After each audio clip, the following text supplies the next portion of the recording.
ये वह एकादशी तिथि है जो माघ मास में पड़ने वाली सबसे बड़ी तिथि है, क्योंकि ये गुरुवार के दिन पड़ रही है और इसका बहुत ही बड़ा और विशेष महत्व होता है। पूज्य पंडितों और गुरुजी ने कहा है कि अगर कभी भी मौका लग जाए और माघ महीने की जया एकादशी गुरुवार को पड़ जाए तो आप लोगों को 3 तुलसी पत्ते वाला उपाय तो अवश्य ही करना चाहिए। इन दोनों का संयोग बहुत ही कम आता है। इसी के साथ में गुरुजी ने अपनी शिव पुराण कथा में बताया है, जो हमारे हिंदू धर्म के 18 प्रमुख पुराणों में से एक है। भक्तों, इस दिन आपको एक 3 तुलसी पत्ते वाला उपाय तो आपको अवश्य ही करना चाहिए, क्योंकि ऐसा दिन पूरे साल में सिर्फ एक ही बार आता है। और भक्तों, आप सभी लोग जानते हो कि गुरुवार जया एकादशी का अगर सबसे बड़ा कोई उपाय है तो वो 3 तुलसी पत्ते वाला उपाय है। तो भक्तों, गुरुवार जया एकादशी के दिन आप लोगों को इस 3 तुलसी पत्ते वाला उपाय को जरूर करना है। बहुत सारे लोग होंगे जिन लोगों ने इस उपाय को ना किया हो, मतलब पूरा साल निकल गया, उन्होंने किसी भी दिन इस 3 तुलसी पत्ते वाला उपाय को न किया हो। पर भक्तों, आपके पास एक आखिरी मौका बचा हुआ है, जो कि 29 जनवरी 2026 गुरुवार जया एकादशी के दिन है। इस दिन आप लोगों को इस वाले उपाय को जरूर कर लेना है। भले ही आपने महीने भर इस उपाय को ना किया हो, आपके पास महीने भर पर अगर आपने इस माघ महीने के गुरुवार जया एकादशी के दिन अगर इस वाले उपाय को कर लिया तो आपको इस उपाय को करने का वो फल मिलेगा जिसकी आपने कभी कल्पना भी नहीं करी होगी। इसीलिए आप लोग इस वाले उपाय को एक बार जरूर कर लेना है, ताकि आप लोगों के हाथ से ये मौका ना जा सके और आपको इस उपाय को करने का फल मिल सके। देखिए, ये इस माघ महीने के गुरुवार जया एकादशी के दिन ये इतना खास होता है, इतना महत्वपूर्ण होता है। देखा गया कभी कभी बड़े बड़े पूजा पाठ अनुष्ठान से जो मनोकामना पूर्ण नहीं होते, वो माघ महीने की गुरुवार जया एकादशी के दिन एक छोटे से उपाय करने से ही आपकी मनोकामना पूर्ण होती है। और बहुत सारे लोगों ने इस उपाय को किया भी है और उनको इस उपाय को करने का फल भी जरूर मिला है। तो चलिए अब उपाय के बारे में बात करते हैं, लेकिन उससे पहले लोगों को ये जानना आवश्यक है कि आखिर ये उपाय किस समय करना है, किसको करना है और कैसे करना है। तो चलिए हम आगे आपको वीडियो में एक एक करके बता देते हैं। लेकिन उससे पहले अगर आप लोग हमारे चैनल पर पहली बार आए हैं या फिर मेरी आवाज़ आज पहली बार सुन रहे हैं, तो हमारे चैनल को सब्सक्राइब जरूर कर लेना और इस वीडियो को लाइक करके कमेंट बॉक्स में श्री शिवाय नमस्तुभयम ओम नमः शिवाय जरूर टाइप कर देना। तो भक्तों, इस 3 तुलसी पत्ते वाला को हमें इस गुरुवार जया एकादशी के दिन कैसे करना है, किसको करना है, किस समय करना है और कहां पर करना है, ये सारे सवालों के जवाब आपको इस वीडियो में मिल जाएंगे। और जो ये वीडियो देखेगा भाई, उसको 3 तुलसी पत्ते वाला उपाय जरूर करना चाहिए, क्योंकि इस दिन एक तुलसी पत्ते का भी बहुत ही बड़ा और विशेष महत्व होता है। और जब बात आ जाए 3 तुलसी पत्ते वाला उपाय की, तो ये सोने पर सुहागा वाली बात हो जाती है और ये बहुत ही बड़ा हो जाता है इस गुरुवार जया एकादशी का। तो अब भक्तों, इस 3 तुलसी पत्ते वाला उपाय को आखिर करना किसको है, सबसे पहले हम लोग वह बात जान लेते हैं। तो देखो, घर की जो बड़ी माताएं बहनें होती हैं, उन माताओं बहनों में से कोई भी एक बड़ी माता बहन इस वाले उपाय को कर सकती है।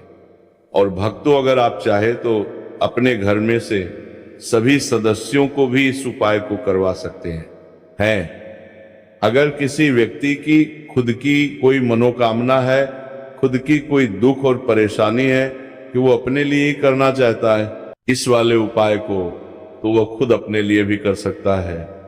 बाकी अगर कोई घर में से ऐसा है जो कि अपने पूरे घर परिवार की सुख और शांति के लिए ये वाला उपाय करना चाहता है तो भाई वो भी कर सकता है, उसमें भी कोई दिक्कत वाली बात नहीं है। कहने का मतलब ये है कि इस उपाय को हर एक सदस्य भी कर सकता है और पूरे घर परिवार के सदस्य के लिए घर की बड़ी माताओं बहनों में से कोई एक माता बहन भी कर सकती है। माताएं बहन अगर घर में उपस्थित ना हो या वो इस वाला उपाय ना कर पा रही हो तो फिर घर का कोई बड़ा सदस्य भी इस 3 तुलसी पत्ते वाला उपाय को कर सकता है, चाहे फिर वो पुरुष ही क्यों ना हो, उसमें कोई भी दिक्कत वाली बात नहीं है। उसके बाद में भक्तों जो अगला प्रश्न निकल कर आता है वो ये आता है, इस उपाय को लेकर के आखिर इस उपाय को हमें किस समय करना है, सुबह के समय करना है कि शाम के समय करना है। तो इस वाले उपाय को आप लोग सुबह के समय भी कर सकते हो और शाम के समय प्रदोष काल में भी कर सकते हो। अब अगर आप पूछो कि भाई साहब सबसे उत्तम समय कौन सा रहेगा इस 3 तुलसी पत्ते वाला उपाय को करने का, तो हम आपसे बस यही कहेंगे कि इस उपाय को आप सुबह के समय करेंगे तो ज्यादा बेहतर होगा। बाकी अगर प्रदोष काल शाम के समय भी करेंगे तो भी अच्छा होगा, उसमें कोई भी दिक्कत वाली बात नहीं है। तो अब भक्तों जो अगली सबसे बड़ी और पूर्ण बात आती है वो ये आती है कि सुबह अगर हम उपाय को करेंगे तो हमें कितने बजे से लेकर कितने बजे तक के बीच में करना है, और शाम के समय प्रदोष काल में करेंगे तो हमें कितने बजे से लेकर कितने बजे के बीच में करना है। तो देखो सुबह जितनी जल्दी हो सके आप उपाय को करने की कोशिश करना। बाकी अगर किसी कारणवश लेट भी हो जाओ, थोड़ी देर भी हो जाए, तो 10 या 11 बजे तक भी आप उपाय कर लेना, पर 12 बजे से ज्यादा देरी ना हो, ठीक है, बात का ध्यान रखना। उसके बाद में भक्तों अगर शाम के समय प्रदोष काल की बात करें, प्रदोष काल का जो समय होता है वो शाम के 6 बजे से शुरू हो जाता है। मतलब शाम के 6 बजे से लेकर 7 बजे के बीच का जो समय होता है यह समय प्रदोष काल का समय होता है। तो आप इस उपाय को 7 या 8 बजे के बीच में भी कर सकते हो। मतलब शाम के 6 बजे से रात 8 बजे के बीच में आप कभी भी इस वाले उपाय को कर सकते हो, उसमें कोई भी दिक्कत वाली बात नहीं है। तो चलिए भक्तों जान लेते हैं सबसे पहले उपाय के बारे में, जो कि है तुलसी जी के पत्तों का बहुत ही चमत्कारिक उपाय। देखिए हम सभी के घरों में माता तुलसी का पौधा अवश्य ही होता है। तो देखिए हमें तुलसी जी के पौधे से सबसे पहले तो 3 पत्ते तोड़ने हैं। तो देखिए तुलसी जी के आपको 3 पत्ते तोड़ लेने हैं, और इन तुलसी जी के पत्तों को तोड़ने के बाद आपको 1 चुटकी हल्दी भी अपने साथ में लेनी है। हल्दी के अंदर आपको जल मिलाकर के पेस्ट के रूप में तैयार करना है, और इसी के साथ में आपको एक दीपक भी लेना होगा। दीपक आपका भी ले सकते हैं, आटे का भी ले सकते हैं, और इस दीपक में आपको शुद्ध घी डाल के इसमें आपको लंबी रूखी बाती का प्रयोग करना है। देखिए भक्तों आपके पास है 3 तुलसी जी के पत्ते। तो पहला जो तुलसी जी का पत्ता है उस पर आपको सबसे पहले तो जो आपने हल्दी ली है उसकी एक बिंदी लगानी है। और पहला जो तुलसी जी का पत्ता है आपके घर में भगवान विष्णु का चाहे कोई सा भी स्वरूप हो, चाहे लड्डू को गोपाल जी का स्वरूप हो, या फिर भगवान कृष्ण की आपके मंदिर में प्रतिमा हो, या फिर भगवान श्री राम की प्रतिमाएं, उनके सामने आपको पहला तुलसी जी का पत्ता अर्पित करना है। अब देखिए भक्तों आपके पास जो 2 तुलसी जी के पत्ते बचे हैं और आपके पास जो एक दीपक है, इन्हें आपको लेकर के पहुंचना है अपने घर में। तुलसी जी के पौधे के पास में देखिए सबसे पहले तो आपके पास जो 2 तुलसी जी के पत्ते हैं उन पर भी आपको हल्दी की एक एक बिंदी लगानी है, और उन दोनों ही तुलसी जी के पत्तों को आपको अपने घर में तुलसी जी के पौधे के वहां पर ही अर्पित कर देने हैं। और इस प्रकार से ये दोनों पत्ते भी तुलसी जी के पौधे के पास में अर्पित करने के बाद अंत में जो आपके पास एक लंबी बाती का दीपक है, इसे आपको तुलसी जी के पौधे के पास में ही प्रज्वलित कर देना है। जो भी व्यक्ति अपने ही घर पर गुरुवार जया एकादशी के दिन इस प्रकार से तुलसी जी के 3 पत्तों का यह उपाय कर लेता है तो उसका परिवार हमेशा खुश रहता है। उसके परिवार में कभी भी कोई भी संकट उत्पन्न नहीं होता है।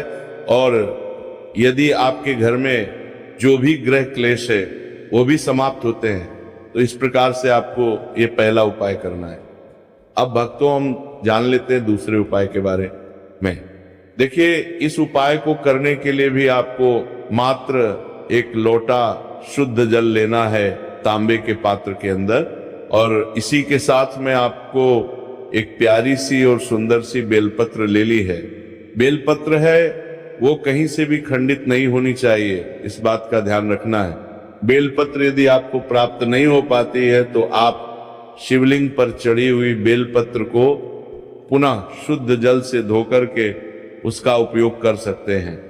देखिए, इस उपाय को आप सुबह से लेकर के शाम तक किसी भी समय में कर सकते हैं।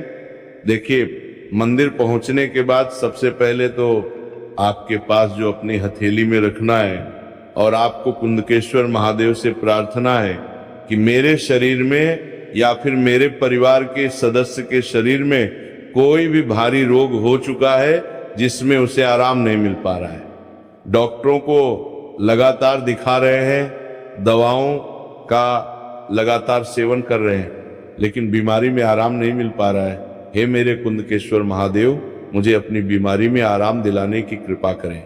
इस प्रकार से आपको कामना करते हुए ये जो एक बेलपत्र है, इसे आपको माता अशोक सुंदरी वाले स्थान पर अर्पित करनी है। देखिए, माता अशोक सुंदरी वाले स्थान पर जब भी आप ये बेलपत्र अर्पित करेंगे तो इसकी जो चिकनी साइड है वह शिवलिंग से स्पर्श रहेगी, और इसको आपको इस प्रकार समर्पित करना है कि जो इसकी डंडी है वह शिवलिंग की तरफ रहेगी और इसका जो पट्टी वाला भाग है वो जलाधारी की ओर रहेगा।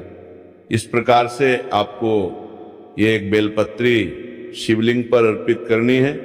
इसके बाद आपके पास जो एक लोटा जल है उसे आपको सबसे पहले माता अशोक सुंदरी वाले स्थान पर अर्पित करना है।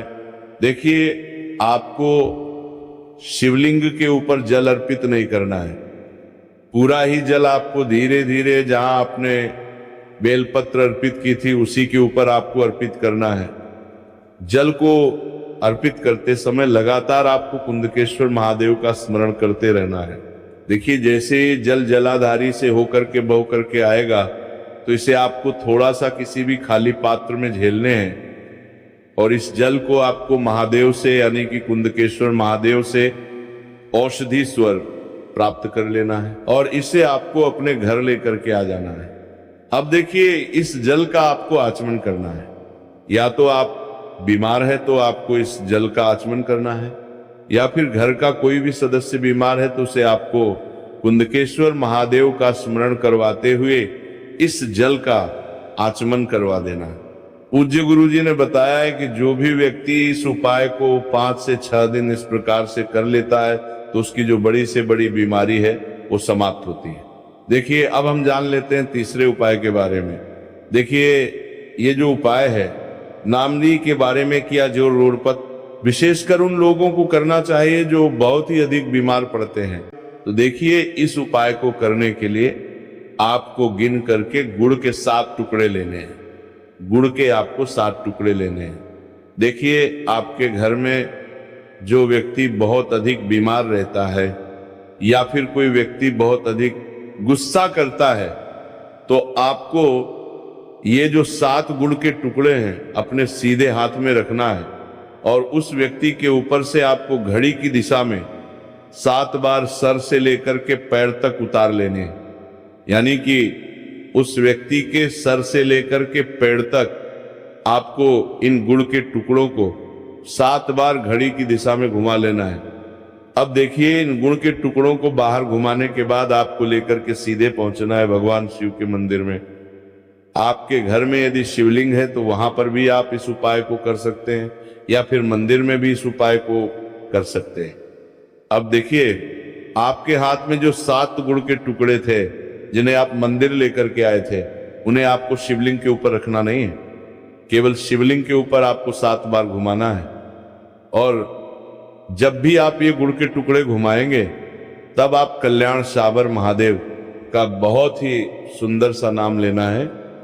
गुड़ के टुकड़ों को इस प्रकार से घुमाने के बाद आपको महादेव से प्रार्थना करनी है कि हे मेरे महादेव, कि ये जो मेरे परिवार का व्यक्ति है बहुत अधिक बीमार रहता है, बहुत अधिक गुस्सा करता है, क्रोध करता है, हमेशा चिड़चिड़ा रहता है, आप इसकी इस प्रकार की जो समस्याएं हैं उन्हें दूर करें। और इसके बाद आपको ये जो गुड़ के टुकड़े हैं 7, इन्हें अपने घर लेकर के आ जाना है और एक एक गुड़ का टुकड़ा आपको प्रतिदिन जो व्यक्ति बीमार है या फिर जो बहुत अधिक गुस्सा करता है उसे खिला देना है। उस व्यक्ति का जो भी क्रोध है, गुस्सा है, वह हमेशा के लिए शांत हो जाएगा। इस प्रकार से आपको ये उपाय करना है। श्री प्रेमानंद जी महाराज